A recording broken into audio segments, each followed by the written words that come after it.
Waarom is het belangrijk om mensen bewust te maken over longkanker? Het is daarom zo belangrijk omdat longkanker een van de meest dodelijke soorten kanker is die er bestaat.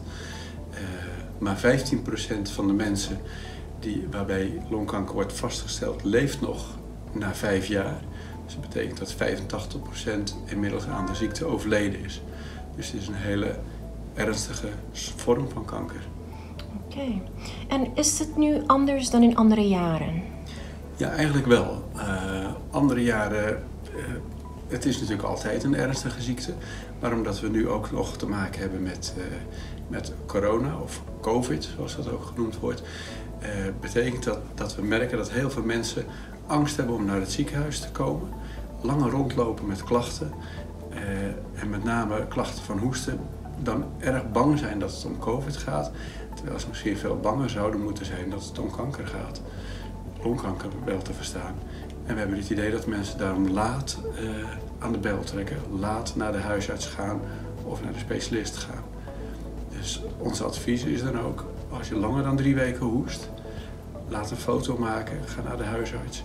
En zeker als dat langer dan 3 weken hoesten gepaard gaat met gewichtsverlies.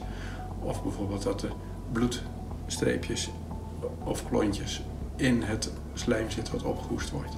Is er nog wat anders te vertellen over longgeneeskunde?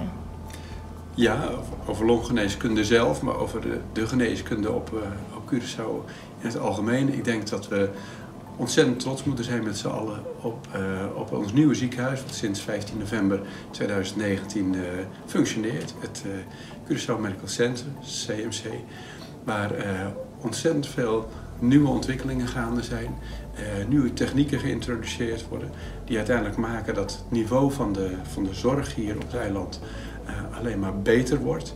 En wat ook maakt dat er minder mensen in de toekomst uitgezonden hoeven te worden, omdat behandelingen en onderzoekingen gewoon hier op Curaçao in het CMC kunnen plaatsvinden.